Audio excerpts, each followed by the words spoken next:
Lucky bank के अंदर दाखिल तो हो गया था, लेकिन जब मैनेजर ने उससे पैसे निकालने के लिए कार्ड मांगा तो उसके पास कार्ड नहीं था। उसकी फटेहाल हालत देखकर पहले ही मैनेजर को गुस्सा आ रहा था और उसमें लकी ने ये डिमांड रख दी थी कि वो फिंगरप्रिंट से पैसे निकलवाना चाहता था। लेकिन पानी तब सर के ऊपर से निकल गया जब उंगली मैच नहीं हुई। मैनेजर ने फोन निकाला और पुलिस को फोन लगाने लगा। अरे अरे ये क्या कर रहे हो? देखिए सर, मेरी बात सुनिए, मैं कोई क्रिमिनल नहीं हूं। हो सकता है मैंने गलत उंगली लगा दी हो, बस आप मेरे को एक लास्ट बार फिंगरप्रिंट लगाने दो प्लीज। लकी ने उसके सामने हाथ जोड़ते हुए कहा, देख ये उंगली भी अगर नहीं लगी ना तो फिर ये मत कहना कि मैं अगली उंगली भी ट्राई करके देखता हूँ। बार बार ऐसा नहीं चलने वाला है। अगर ये वाली काम नहीं की तो मैं सीधा पुलिस को फोन करने वाला हूँ अभी। मैनेजर ने लकी को धमकाते हुए कहा। उसने अपने एक हाथ में मशीन और दूसरे हाथ में मोबाइल फोन पकड़ा हुआ था। उसने अपने स्क्रीन पर पुलिस का नंबर खोल रखा था और उसका अंगूठा हरे बटन पर ही टिका हुआ था। इधर लकी ने अपने सीधे हाथ की उंगली को अपने पैंट से साफ किया और भगवान का नाम लेकर उसे उस मशीन पर लगा दिया। जैसे ही उसकी उंगली उस मशीन पर पड़ी, अब की बार फिर मशीन से एक आवाज आई और वो चमक कर हरी हो उठी। तभी मैनेजर के मोबाइल पर एक मैसेज आया। मैनेजर ने उस मैसेज को पढ़ना शुरू किया। Verification successful. खाता 1, नाम लक्ष्मण लाल अग्रवाल, खाता नंबर 01104। जैसे ही मैनेजर ने इस मैसेज को देखा, उसकी आंखें फटी की फटी रह गई थी। उस मशीन पर चमकती लाइट को देखते हुए लकी की आंखें भी चमक आई थी। लकी उस हरी बत्ती को देखते ही झूम उठा था और फिर उसने मैनेजर को घूर कर देखा। उसके दिमाग में वो सारी बातें चल रही थी जो मैनेजर उससे अभी थोड़ी देर पहले सुना रहा था। इधर मैनेजर ने उसके आगे हाथ जोड़े और खिसिया कर हंसते हुए कहा, लक्ष्मण सर प्लीज़ मुझे माफ़ कर देना सर। मैं इस ब्रांच में नया आया हूँ और इसलिए मुझे मालूम नहीं था कि आप कौन हो। मैं इस ब्रांच का कस्टमर मैनेजर शशिकांत वर्मा हूँ। प्लीज़ आगे भी मेरा ध्यान रखना सर, प्लीज़। Sorry sir. हाँ ठीक है, तो मुझे ये बताओ कि मेरे खाते में कितने पैसे रखे हुए हैं, लकी ने कहा और वो अब सोफे पर बैठ गया। मैनेजर उसके सामने ही खड़ा हुआ था और उसके खाते की जानकारी अपने फ़ोन पर ही निकाल रहा था। उसने अपने फ़ोन पर इधर उधर कुछ उंगलियां चलाई और बोला, हो गया सर, आपके खाते में इस वक्त 90,80,70,650 रुपए रखे हुए हैं सर। शशिकांत के खुद के होश इतनी बड़ी रकम को देखने के बाद उड़ गए थे। उसे विश्वास नहीं हो रहा था कि इस आदमी के खाते में इतना पैसा भी हो सकता था। लकी की शक्ल देखकर तो यही लग रहा था कि उसकी उम्र 20 से 22 साल से ज्यादा नहीं थी।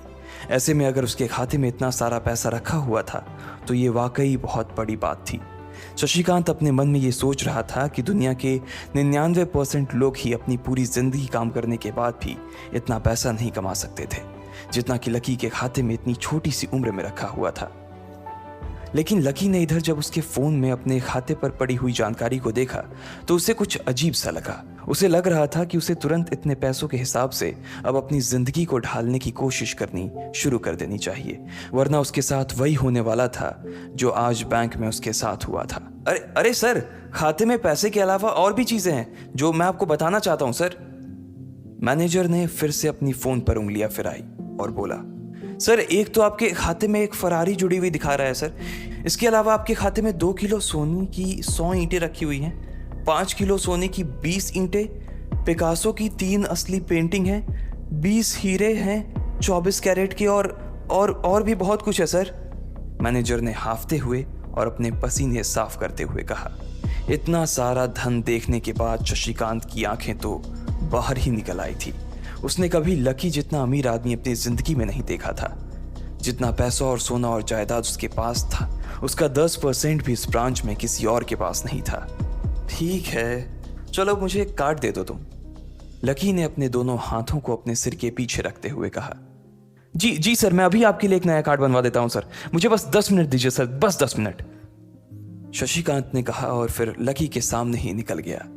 जितनी देर में लकी ने अपने फोन पर फिर से उस मैसेज को खोलकर देखा, उतनी ही देर में मैनेजर उसके लिए एक चमकता हुआ सुप्रीम कार्ड लेकर उसके सामने आ गया था। लेकिन उस कार्ड को देखने के बाद ना जाने क्यों मैनेजर को ऐसा लग रहा था कि यह कार्ड लकी की संपत्ति के आगे कुछ भी नहीं था। फिर भी मैनेजर इसमें कुछ नहीं कर सकता था क्योंकि वो जानता था कि उसके पास इस ब्रांच में इससे बड़ा और कोई कार्ड नहीं था। इसलिए फिलहाल वो लकी को यही दे सकता था। उसने उस कार्ड पर लकी का पूरा नाम लक्ष्मण लाल अग्रवाल गुदवा दिया था।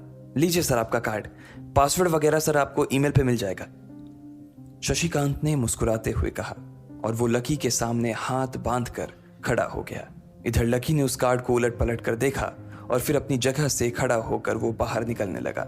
शशिकांत का मन तो यही कर रहा था कि वो उसे दरवाजे तक छोड़ने जाए, लेकिन उसकी ड्यूटी इसी ऑफिस में थी और वो किसी को बाहर छोड़ने नहीं जा सकता था। फिर भी वो लकी के लिए दरवाजा खोलने के लिए आगे आ गया था। इधर यास्मीन अपने कैबिन में अपना सिर पकड़े हुए बैठी थी। उसे समझ नहीं आ रहा था कि आखिर अंदर चल क्या रहा था। एक पल को तो उसे लगा कि लकी पागल नहीं बल्कि बदमाश था कोई, और उसने शशिकांत को बंदी बना लिया था। लेकिन जब वो लकी के लिए कार्ड लाने के लिए अपने दफ्तर से बाहर आया तो यास्मीन को लगा कि कुछ गड़बड़ नहीं हुई थी। फिर ये इतनी जल्दी में कहाँ जा रहे हैं, उसने अपने आप से पूछा। शशिकांत को सुरक्षित देख बैंक के बाकी लोग भी दरवाजे पर से पीछे हट गए थे। वैसे भी उसे देखते ही सब लोग अपनी अपनी जगह पर वापस दौड़े चले जाते थे। शशिकांत का खौफ ही ऐसा था कि उसकी आंखों की झलक भर से खड़ा कर्मचारी जाकर अपनी कुर्सी पर बैठ जाता था। लेकिन एक बार शशिकांत के बाहर आने के बाद वो दोबारा बाहर नहीं आया था और ना ही लकी कमरे से बाहर आया था। इधर यास्मीन परेशान हुए जा रही थी। वो जानती थी कि अगर कुछ भी गड़बड़ हुआ तो सबसे पहले उसकी नौकरी जाने वाली थी। उसने बड़ी मुश्किल से और मेहनत करके इस नौकरी को हासिल किया था और वो किसी पागल की वजह से इसे अपने हाथ से नहीं जाने देना चाहती थी। जैसे ही परेशान यास्मीन ने अपनी नजर उठाकर फिर से उस कमरे की ओर देखा तो पाया कि लकी बहुत ही आराम से उस कमरे से बाहर निकलकर दरवाजे की ओर बढ़ता चला जा रहा था। ए, रुको, तुम इस तरह नहीं जा सकते, यास्मीन जोर से चिल्लाई और भागते हुए लकी के पास चली गई। तुम्हारी हिम्मत कैसे हुई जबरदस्ती हमारे वीआईपी रूम में घुसे चले जाने की, यास्मीन ने गुस्से में पूछा। उसका मन तो यही कर रहा था कि वो अभी लकी का गिरबान पकड़कर उसे झकझोर दे, लेकिन उसने अपने आप को रोक रखा था। मैंने पहले भी कहा था ना आपसे, मैं यहां सिर्फ अपना पैसा लेने आया था और कुछ नहीं, लकी ने कहा और मुस्कुराने लगा। यास्मीन ने देखा कि उसके हाथ में एक सुप्रीम कार्ड था और वो उसकी उंगलियों के बीच चमक रहा था। यास्मीन के दिमाग में आया कि लकी ने यह कार्ड कहीं अंदर से चुरा तो नहीं लिया, और इससे पहले कि वो यहां से चोरी करके भागता यास्मीन जोर से चिल्लाई, सिक्योरिटी, सिक्योरिटी। उसकी आवाज को सुनते ही दो बंदूक वाले गार्ड भागे भागे यास्मीन के पास आ गए। ये चोरी करके भाग रहा है, पकड़ो इसे। लकी ने जब यास्मीन के मुंह से ये बात सुनी तो उसके कान खड़े हो गए। इससे पहले कि वो वहां से अपनी जान बचाकर भाग पाता, सिक्योरिटी वालों ने उसे धर दबोच लिया था और फिर उसकी जेब टटोलने लगे थे। इधर यास्मीन ने देखा कि उस सुप्रीम कार्ड पर उसने अपना नाम भी गुदवा लिया था। तुम्हारी इतनी हिम्मत कि तुमने शशिकांत सर को डरा कर अपना नाम भी लिखवा लिया इस पर, इसकी जेब चेक करो, यास्मीन ने गुस्से से कहा। दोनों में से एक गार्ड लकी की जेब टटोलने लगा था। लकी की समझ में नहीं आ रहा था कि आखिर ये लड़की उससे समझ क्या रही थी। अगर उसे उसके खाते या इसकी संपत्ति या सिर्फ इसके परिवार के बारे में भी पता चल जाता तो भी यास्मीन उसके पैरों में गिर जाती। इससे पहले कि लकी अपनी सफाई में कुछ कह पाता, एक गार्ड बोला, मैडम, इसकी जेब में तो कुछ नहीं है, बल्कि फटी हुई जेब है इसकी। तभी उसकी बात सुनकर दूसरे सिपाही ने कहा, मैडम, हो सकता है ये इसी जेब में चाकू रख कर लाया हो और उसको निकालते वक्त उसी चाकू से इसकी जेब फट गई होगी, मुझे तो ऐसा ही लग रहा है। दूसरे सिपाही ने अपनी लड़खड़ाती जबान में बोला, अरे पागल हो क्या, ये सब आप लोग क्या बोल रहे हो, शशिका। इससे पहले कि लकी आके कुछ बोल पाता, एक गार्ड ने उसके दोनों हाथों को मरोड़ दिया था। इधर यास्मीन अपने मन में सोच रही थी कि अगर वो चाकू लाया था तो फिर वो चला कहां गया था। बाप रे! अचानक से यास्मीन की आंखें बड़ी सी हो गई थी। उसे लगा कि लकी ने उस चाकू से शशिकांत का खून कर दिया था। यास्मीन ने तुरंत अपना फोन निकाला और पुलिस को फोन मिलाते हुए कहा, हेलो पुलिस स्टेशन, मैं न्यू सिटी बैंक से बोल रही हूँ। हमारे बैंक में एक सनकी चोर घुस आया है और उसने हमारे कस्टमर मैनेजर का खून कर दिया है, आप प्लीज जल्दी आ जाइए सर। यास्मीन ने घबराते हुए कहा और फोन रख दिया। तब तक दोनों गार्ड ने लकी को नीचे घुटनों के बल बैठा दिया था और उसके सिर पर बंदूक तान दी थी। जैसे ही बाकी लोगों ने भी अपनी आंखों के सामने ये मंजर देखा तो वो सब लोग भी लकी के आसपास घेरा बनाकर खड़े हो गए। अंदर बैठे मैनेजर ने जब इस हलचल को देखा तो वो भी अपना सारा सिस्टम बंद करके बाहर आ गया। अरे क्या हो रहा है ये सब, उसने जोर से आवाज देते हुए पूछा। जैसे ही सब लोगों ने उसकी आवाज सुनी तो वो चौंक गए और शशिकांत वर्मा की ओर देखने लगे। देखने वालों में यास्मीन भी शामिल थी और उसने देखा कि उसका मैनेजर तो जिंदा है और सही सलामत उसकी आंखों के सामने खड़ा था। सर, आप जिंदा हैं? यास्मीन ने खुशी और आश्चर्य भरे भाव के साथ शशिकांत की ओर देखते हुए कहा, लेकिन अगले ही पल उसकी खुशी की जगह दुख ने ले ली थी। उसे एहसास हो रहा था कि आखिर उसने कितनी बड़ी गलती कर दी थी। यास्मीन ने अपनी ही जुबान काट ली थी और उसके जले पर नमक छिड़का शशिकांत ने। उसने कहा, मैं क्यों इतनी जल्दी मरने लगा और तुमने ये सब क्या तमाशा लगा रखा है? उसने कहा और फिर उस भीड़ की ओर बढ़ने लगा। जैसे ही वो आगे आया उसने देखा कि उन लोगों ने लकी को गन पॉइंट पर बैठा रखा है। अरे किसने किया ये? शशिकांत तुरंत लकी की ओर दौड़ा और उसने उसके पास खड़े दोनों गार्ड्स को हटा दिया।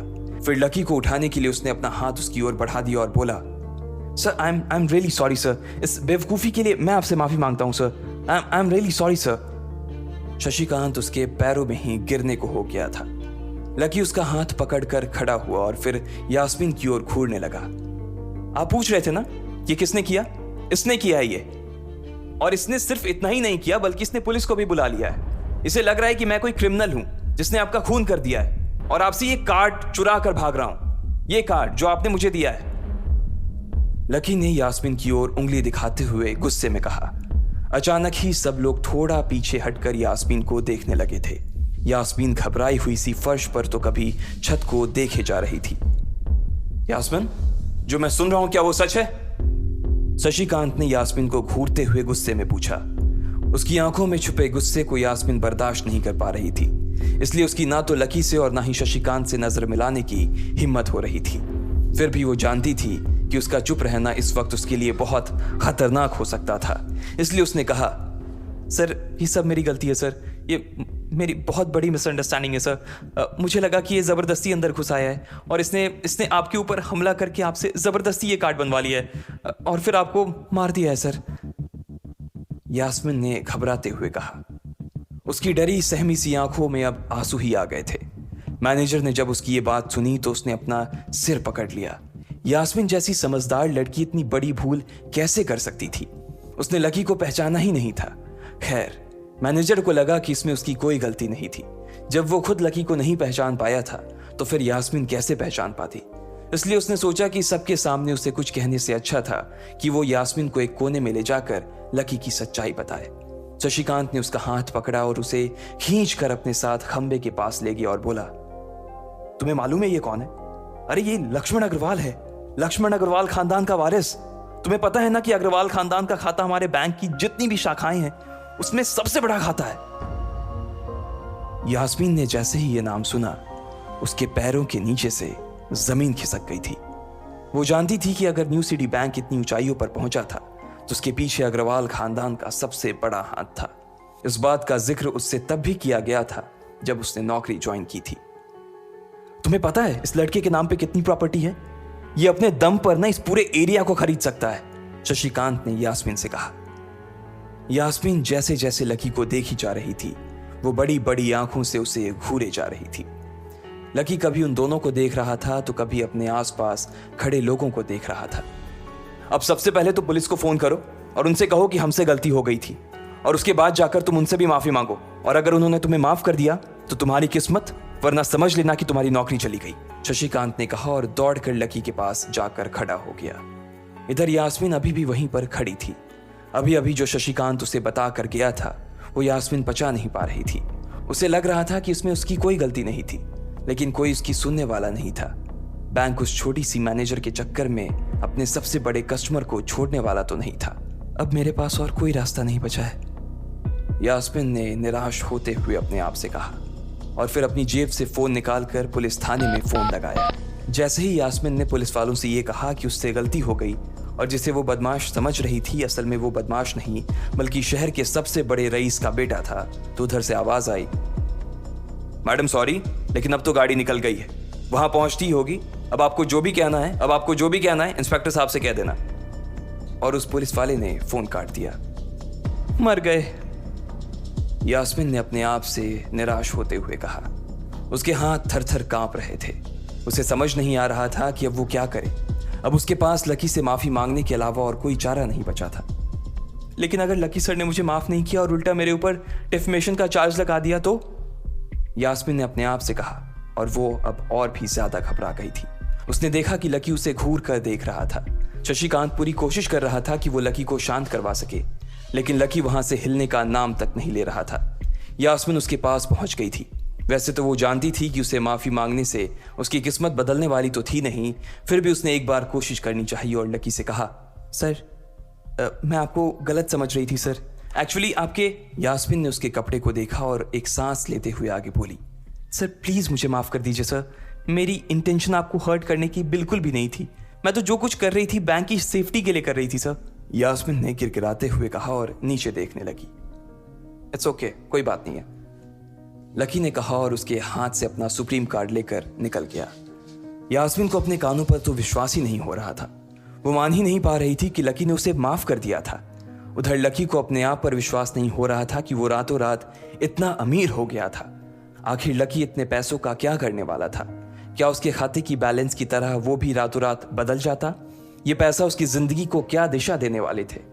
इन सारे सवालों के जवाब अगर आप जानते हैं तो कमेंट बॉक्स में हमें भी बताएं, और आगे की कहानी जानने के लिए हमारे साथ सुनते रहें लखपति सिर्फ पॉकेट FM पर।